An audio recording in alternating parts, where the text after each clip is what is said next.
Because we have to rely on our pulling sled's weight and momentum, we can't pull with traction. We have to catch its weight and momentum when we're throwing this energy back on the stuck sled to bring it out.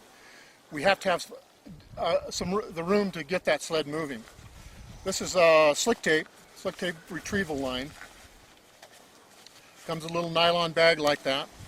There's 15 feet of 2,500 pound tensile strength ribbon, basically. Will handle most everything you do with Cobra. And on the end of that, there's our TNA strap is sewn onto that.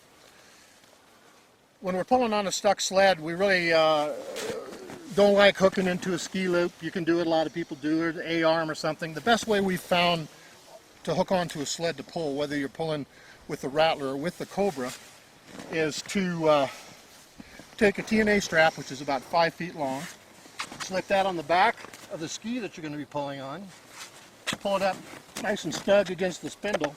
So we're putting all our pulling force right here on the spindle where it's the strongest part of the ski, and that's where where it should be pulling from.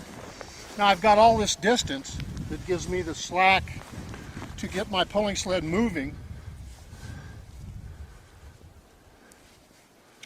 Stretch Cobra and use that energy back on this sled back here.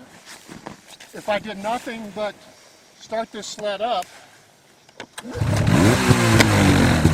run forward and let the Cobra stop my sled,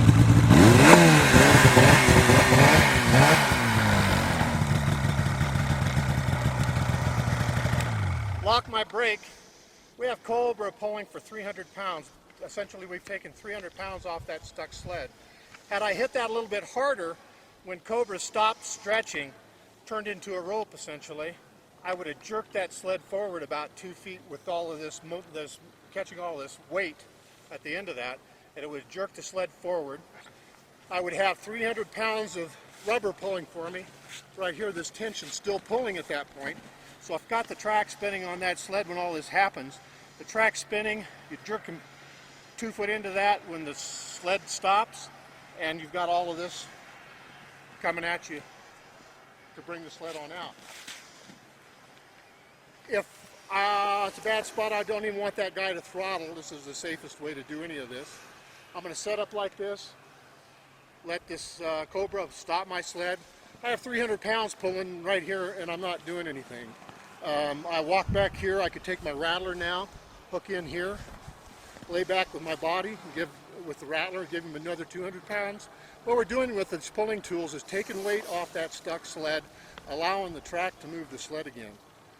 When you grab your buddy's ski and pull on it, you're not actually moving that sled, you're just taking a couple 100 pounds off of it for an instant, allowing the track to move the sled. So right here we've taken 300 pounds of weight off the sled. You get the track set, straighten the skis up, spin that track, it's ready to bring the sled out. That's the basis of our bungee cord pulling tools, is we're taking weight off that stuck sled so the track can move the sled again.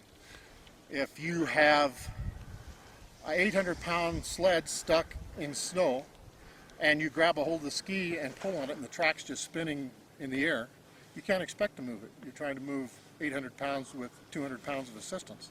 So you always want the track involved. And once you take weight off that sled, get the track set, straighten the skis up, take 300 or 400 pounds off of it, it's ready to come out. Once I have Cobra set up on this stuck sled, I have 300 pounds pulling. I've taken 300 pounds off of that stuck sled. If I want to help him out more, I take another 200 pounds off. Now we lighten that stuck sled up by 500 pounds. I lean back, throw my body into it, spin that track, and the sled's ready to come out.